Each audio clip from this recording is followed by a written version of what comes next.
نمرود بادشاہ ایک ایسا بادشاہ تھا جو بہت بڑا ظالم جابر تھا۔ حضرت سیدنا ابراہیم خلیل اللہ علی نبینا و علیہ السلام کے زمانہ میں تھا۔ اس لفظ کا اصل تلفظ جو ہے وہ نمروز ہے، لیکن عام لوگوں کی زبان پر یہ لفظ نمرود کے طور پر بولا جاتا ہے۔ اس کا لغوی معنی ہے تکبر، اور یہ بادشاہ بھی اپنے نام کا گویا کہ مسمہ تھا، جیسے کہتے ہیں نا کہ فلاں اسم بمسمہ ہے، یعنی بہت بڑا متکبر، مغرور اور تکبر سے بھرا ہوا شخص تھا۔ اللہ تبارک و تعالی نے اس کو تکبر کی سزا یوں دی کہ ایک مرتبہ ایک لنگڑا مچھر اس کے ناک کے راستے اس کے دماغ تک پہنچ گیا اور وہ اسے کاٹتا رہا۔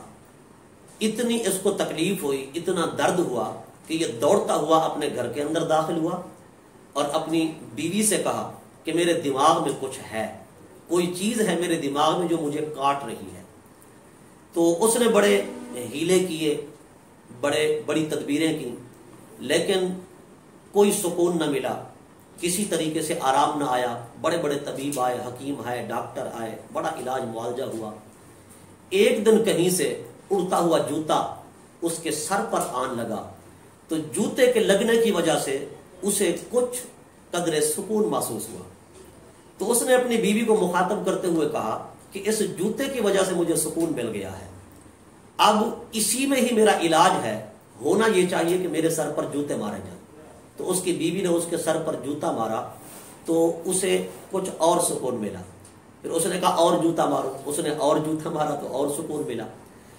غرض یہ کہ اس کے گھر کے سارے افراد اس پر جوتے برساتے رہے، جب تک جوتے لگتے رہے تو اسے سکون اور آرام ملتا رہا۔ جب جوتا مارنا چھوڑ دیا جاتا تو پھر مچھر اسے کاٹنا شروع کر دیتا۔ یہ لنگڑا مچھر اللہ رب العزت کی طرف سے اس پر مسلط کیا گیا بصورت عذاب کے، کیونکہ نمرود تکبر و غرور میں اس قدر مبتلا تھا کہ بہت سارے لوگوں پر اس نے ظلم کیے، اللہ کے پیغمبروں کو قتل کروایا، ناحق معصوم لوگوں کو قتل کیا۔ لہذا نمرود ایک متکبر بادشاہ تھا۔ اللہ تبارک و تعالی نے اس کو اس کے تکبر کی سزا دی۔ یہ انا ربکم الاعلی کا دعویٰ کر کے اپنے آپ کو خدا سمجھتا تھا کہ میں ہی بہت بڑا خدا ہوں، میں ہی بہت بڑا معبود ہوں، میں ہی بہت بڑا رب ہوں۔ اللہ تعالیٰ نے اس کے خدائی دعوے کو مٹی میں ملا دیا، اس کے غرور اور تکبر کو مٹی میں ملا دیا، اور لوگ اسے سجدہ کیا کرتے تھے۔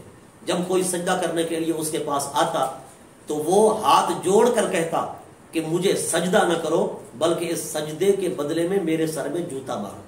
تو جو بھی اسے سجدہ کرنے آتا وہ سجدہ کرنے کے بجائے اسے جوتا مارتا، یعنی اس کی معاذ اللہ پوجا پاٹ کرنے والے جو اس کے سامنے جھکتے تھے، اب وہ اس کے سر میں جو ہے وہ جوتے مارنے لگے۔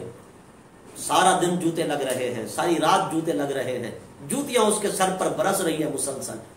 تو ایک دن ایک اس کا جو پوجا پاٹ کرنے والا تھا، اس نے کہا اس نے ہمیں ذلیل کر رکھا ہے، سارا دن جوتے مارتے ہیں، ساری رات جوتے مارتے ہیں، ہم نہیں، ہم تھک جاتے ہیں مگر یہ نہیں تھکتا، یہ کہتا ہے جوتے برساتے رہو۔ اس نے ایک لاٹھی اٹھائی اور اس کے سر پر ماری۔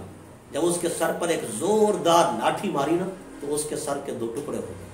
جب نمرود کے سر کے دو ٹکڑے ہوئے تو اس کے سر سے ایک مرغ کے برابر مچھر برآمد ہوا، ایک مچھر نکلا، کیونکہ اس کے دماغ کو، اس کے بھیجے کو کھا کھا کر وہ لنگڑا مچھر ایک مرغ بن چکا تھا۔